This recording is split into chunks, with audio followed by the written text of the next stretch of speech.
جی بسم اللہ الرحمن الرحیم، السلام علیکم۔ آج میں اظہار یکجہتی اور افسوس کا اظہار کرنا چاہ رہا ہوں 12 سالہ حامد جو یہ سیاسی تابوت جو جا رہا ہے اسلام آباد سے لاہور، یہ نااہلیت کا، یہ عاقبت اندیشی کا، یہ جو سیاسی نااہلی ہوئی ہے ان کی، وہ جو سیاسی تابوت دفنانے کے لیے لے کے جا رہے ہیں وہاں پہ جو تماشا لگا رکھا ہے انہوں نے جی ٹی روڈ کے اوپر یہاں اسلام آباد سے لاہور۔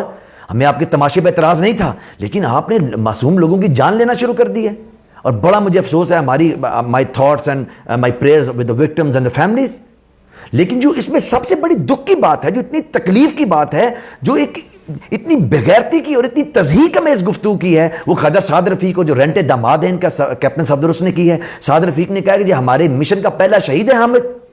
وہ خواجہ سعد رفیق، وہ بغیرت انسان، تمہیں کوئی شرم نہیں، تمہیں کوئی حیا نہیں ہے، اس طرح لاشوں کی تضحیک کرتے ہیں لوگوں کی۔ میری دعا ہے کہ یہ تمہارا بچہ ہوتا، پھر تمہارا ہم کہتے ہیں کہ یہ تم لوگوں نے اپنا خون دیا اپنی اس تحریک کے اندر، اور تحریک تمہاری کس چیز کی ہے؟ اداروں کو ملائن کرنے کی، پاکستان کے اندر اداروں کی تضحیک کرنے کی، عدلیہ کی تضحیک کرنے کی، پاکستان کے لوگوں کو اکسانے کی کہ ایک شخص کو نااہل کر دیا گیا ہے، اس بددیانت خائن اور 2 نمبر جھوٹے آدمی کی جو حفظ اقتدار کے اندر ملوث ہے۔ یہ تحریک لے کے چل رہے ہیں آپ لوگ، اور اگر یہ تحریک ہے تو اس کے اندر جو خون درکار ہے وہ تم جیسے گندے لوگوں کا خون درکار ہے۔ اپنے گھر سے خون لے کے آؤ، وہ لوگوں کو لے کے آؤ، وہ گاڑی کے نیچے آئیں، تمہاری سعد رفیق، تمہارے اپنے بچے اس گاڑی کے نیچے آئیں، پھر میں دیکھتا کہ یہ کاروان کیسے گجرا والا جاتا ہے، کیسے تم لوگ گجرات کھڑے نہیں ہوتے، کیسے اس کے گھر نہیں جاتے، کیسے اس کے جنازے کے لیے اس پہ کھڑے نہیں ہوتے، اور کیسے دکھ کا اظہار نہیں کرتے۔ دانت نکال لیتے تم اور لوگوں کو تضحیک کر رہے ہو۔ اور یہ جو ہے کیپٹن صفدر،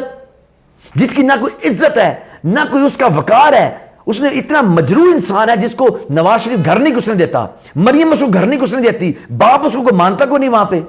یہ کہہ رہا تھا کہ یہ پاکستان بنانے کے لیے جناب 6 لاکھ لوگوں نے قربانی دی، تو ایک یہ بچہ بھی صحیح۔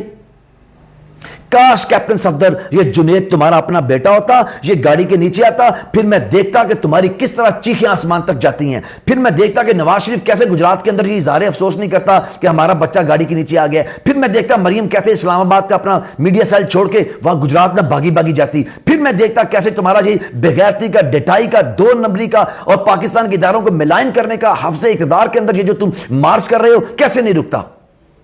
پاکستان کے لوگوں کے خون تم لوگوں نے پہلے چوس لیا، معصوم لوگوں کے اوپر گاڑیاں چڑھا کے تضحیک کر رہے ہو، اور بعد میں کہتے ہو کہ ہمارے مشن میں اندر شہید ہوئے ہیں۔ کیا تمہارا مشن ہے؟ پاکستان کی بربادی، اس کو لوٹنا،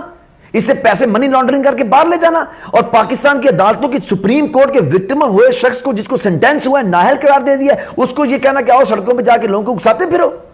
یہ مشن ہے تمہارا؟ شرم آنی چاہیے آپ لوگوں کو، اور شرم آنی چاہیے آپ کے سارے سیاسی بیانات کے اوپر کہ آپ نے ایک بچے کی لاش کے اوپر اس طرح کی تضحیک امیز، اس کی شہید بچے کے اوپر اتنی تضحیک امیز گفتگو کی ہے۔ اور میری دعا ہے کہ کیپٹن صفدر یہ تمہارا بچہ ہوتا، مریم یہ تمہارا بچہ ہوتا، نواز شریف تمہارے گھر سے 2 بچے ہیں ان میں سے ایک ہوتا، یہ تو پھر میں دیکھتا کہ تم لوگ کس طرح سے اس طرح کی گفتگو کرتے ہو۔ بڑا ہے مشن لے کے چلنے والے، اور بڑا ہے بچوں کے، اس بیچارے غریبوں کی تضحیک کرنے والے۔ بہت شکریہ۔